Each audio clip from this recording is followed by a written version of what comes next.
देवळा तालुक्यातील वाखरी येथील ऋतिक भाऊसाहेब चव्हाण वय 35 वर्ष या तरुणाने अतिशय प्रतिकूल परिस्थितीत कष्टमय जीवन जगत आपल्या आईच्या कष्टाची जाणीव ठेवत महाराष्ट्र पोलीस दलात 2 वर्षांपूर्वी भरती झाला। परंतु नियतीने क्रूर डाव साधला व या तरुणाने दिनांक 14 रोजी मुंबईत राहत्या घरात गळफास घेऊन आत्महत्या केल्याची घटना घडली। या घटनेची माहिती मिळताच वाखारी गाव व परिसरात हळहळ व्यक्त करण्यात येत आहे। वाखारी गाव व परिसरात ऋतिक हा अतिशय मनमिळाऊ तरुण दादू या टोपण नावाने परिचित होता।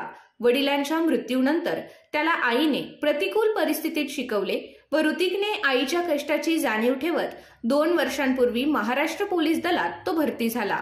त्याची नियुक्ती मुंबई येथील मीरा भाईंदर येथे होती। तो त्या ठिकाणी आपल्या आईसोबत वास्तव्यास होता।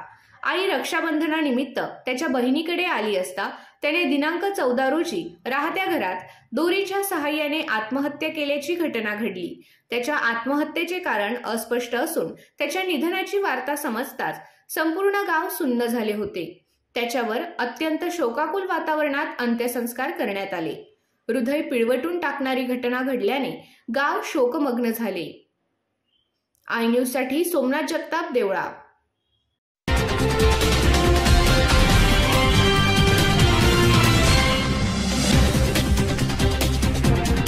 I